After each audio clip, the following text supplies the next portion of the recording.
This is Conversation of the Birds, a story set to music, new chapters released weekly, written, composed, and read by Jamie Holcomb. While our flock figures out what they're going to do next, let's return to those lost birds and see how they are going to navigate their own challenge. They're in good hands. Let's see what they decide to do.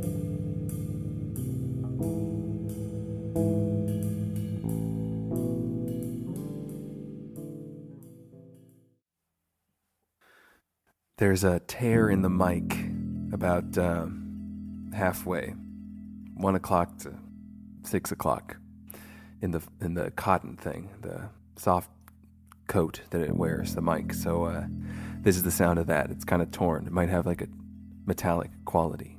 Let's find out.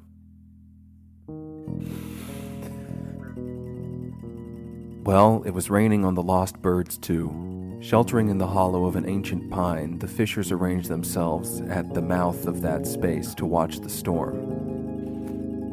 "You asked for water, didn't you?" said the tree fisher to his Aquarian cousin. River kept to himself in the rain. Behind them, in the warming interior of that bird-filled space, the dove huddled in a makeshift nest of old orange pine sprigs and bark fragments, while the hummingbird crouched against the tree wall nearby. "I'm sorry," he said to her. The dove raised her round pink head and blinked. "Whatever for?" "It's my fault. I got too excited. It's because of my dancing that you got knocked off course." No, the dove cooed. "It was bound to happen. I had been losing strength all the while. We can't all flap as fast as you." She laughed sweetly. "So now what?" said the tree fisher. The three divers had turned away from the rain, and each long face was angled at the dove. She stammered. She lifted her green bandaged wing and winced. "I'm not sure," she said as she returned her wing to her side to brood in her hen-like posture.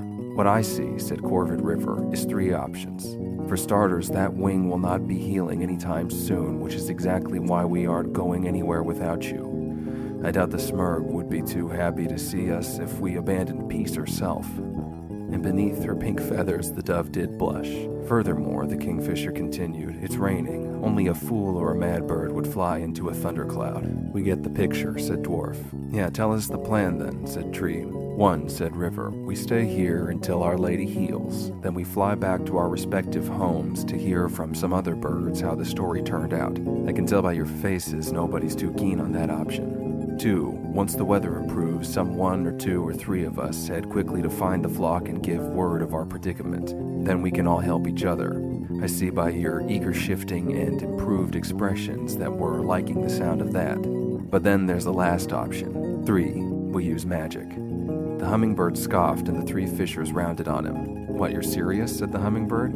"You're en route to the Smurg," said the golden dwarf. "That's different," said the hummingbird. "Besides, we're going to find out if he's real." "Oh, brother," said the kingfisher, and he covered his face with his wing and shook his head in consternation. Tree pointed to his dismayed cousin and said, "He's a shaman." "Of sorts," said River. He tucked his wing and straightened his iron beak. "You're not from the jungle," he said to the hummingbird. "Let me see if I can explain it to you." He cleared his throat, and all fell silent. River looked between his eager cousins. As one, the fishers burst out laughing. "Stop messing around," yelled Hummingbird, and the fishers snapped their beaks shut. "We've got a real problem," that sincere little sapphire wailed. "This is serious. Even if we were to get a message to the flock, who knows how long it will take the dove's wing to heal." "My friend," said River, and he hopped towards the hummingbird in the depth of the hollow. "Do you know why the dove is the symbol of peace?"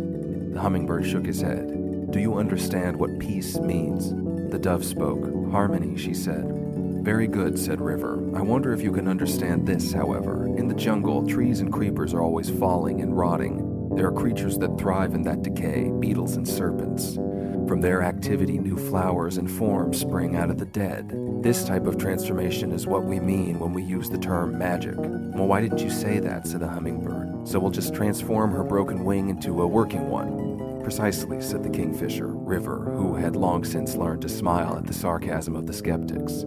For what he had in mind then was something perfectly practical. "The wing," he said aloud to no one, and he busied himself with a survey of the dove, plumply sitting on her warm makeshift nest. "Good sign, too, that," the kingfisher muttered, and he poked at some of the orange finger-like projections on the dry and brittle pine branches. "Raise that wing." The dove winced as she fidgeted her broken arm. "Not that one, the working one," said River. She flapped free her great left arm, displaying a bed of light feathers. "How much," the kingfisher muttered as he tilted his head and scanned the underside of that wing, "is important." He continued to click and mumble as he twitched his head from side to side. Those kingfishers, as we've seen, are known for their sight. From the body of flowing river through churning white gaps on its surface, an eye like River's can spot the slightest glint of silver, and he can time his dives to catch that treasure too. "Go," the kingfisher commanded his cousins. "You," he said to the tree fisher standing to his right, "find this," and he indicated by the waving of his beak the outline of the dove's outstretched wing.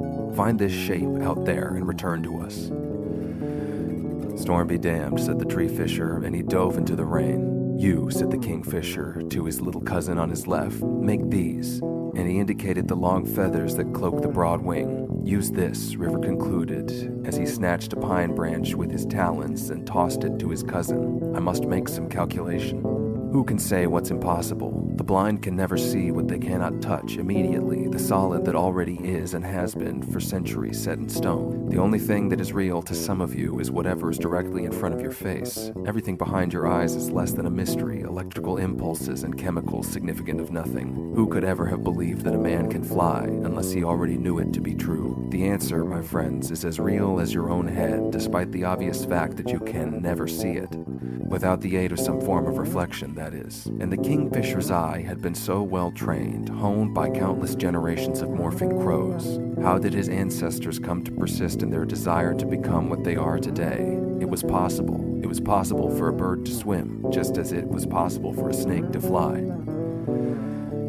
And if you don't see what I'm getting at, perhaps we will find out in the next installment.